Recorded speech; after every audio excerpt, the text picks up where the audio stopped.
It started honestly when I was doing my PhD in the UK, and my supervisor took me to one of the supplement stores and was turning around the bottles and showing me what was wrong, on the supplements. And so we'd walk. It was enlightening, as a student to sort of have that kind of view of the world. But I think I'm British, so I think naturally we're skeptical, and we ask quite a bit of questions. I think for me, I was always interested in this health area. I always knew that I would be working, within health, whether it be nutrition or exercise, and that's what led me to study. I think when I studied more, it became really clear to me that there was a problem within the industry and pseudoscience was prevalent. There's a big gap between academia and what's available to customers in industry. What are the ingredients that you can pinpoint that you were like, I cannot believe this is in there, or the pseudoscience that you just mentioned? I think it's the laundry list, right? I mean, if you go to some of the expositions in our industry, there's thousands of ingredients, but most likely there's 20 plus ingredients that truly have some efficacy around them. That to me is the most interesting gap, because I think there's so much noise, so many ingredients, and just lack of data, like lack of real evidence basis behind the ingredients that are being claimed or proposed within supplements. So hard thing to answer, but yeah, I think there's just like more noise than there is evidence and credibility. When you guys both are on Instagram or on TikTok and you're scrolling and you see an ad for a supplement, what drives you absolutely fucking bananas? Like where you're like, I can't. Oh my God, so many things. But I would say the first one, I think alluding to what Nima just said, is the term clinically studied is so misused in this category. So you have products that say, we're clinically studied or we're science-backed, but they don't actually have ingredients that match the clinical studies or even the dosages in those studies. So they might have the ingredient, and then on top of that, the whole product is not clinically studied. So are they saying basically like there is an ingredient in there that has been clinically studied, and so they're able to make that claim, but it doesn't necessarily have to do with the ratio of ingredients in their particular supplement? Is that correct, or did I misunderstand that?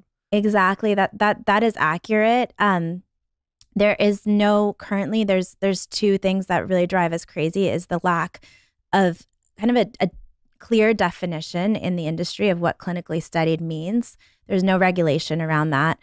And so that's something that I know Nima's deeply passionate about. What do you call those liars and triers? Liars and triers, yeah. Liars and triers. Yeah. Tell me about liars and triers. He's like literally developed this pyramid of, okay, so the holy grail is that you have ingredients in your products that have clinical studies. Those ingredients have matched the dosages and forms in those legitimate clinical studies. So that's the baseline. That's something that is a baseline for everything that we do, not the norm, not regulated. And then on top of that, what is the holy grail is that you end up running your own clinical study with that combination of ingredients in those products. With your ratio or whatever. Exactly. Double-blind placebo.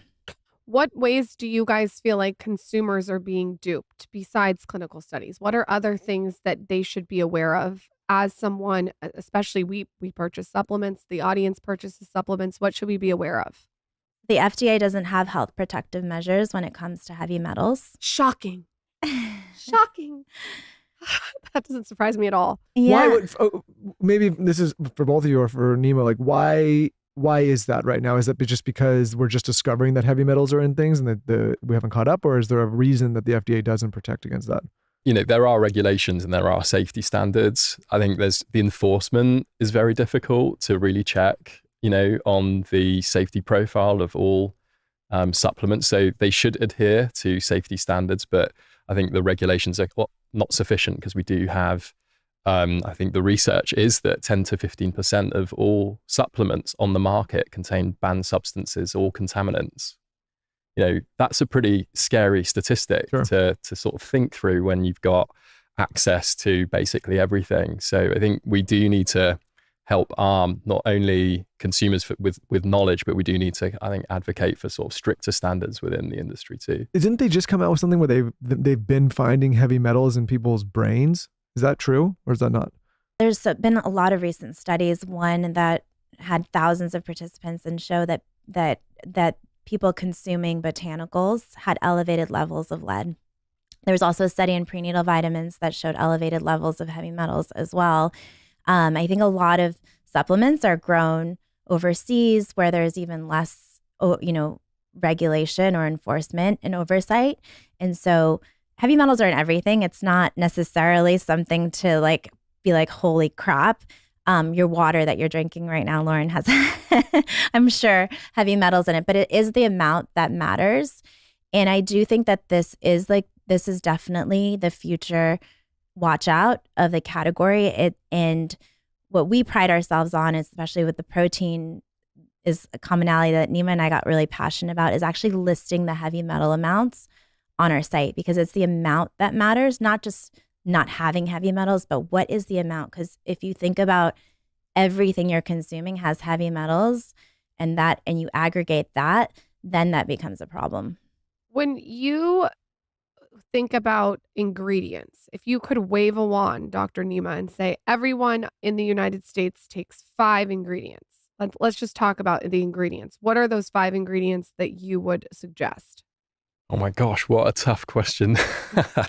I mean, I guess the way that I think about it is really on what the problems are that require to be solved, because there are many, many ingredients that can really play, I think, a proactive and front-facing role before you go into something different. Now, let's do 3 categories. Let's start with fertility. Okay, yeah.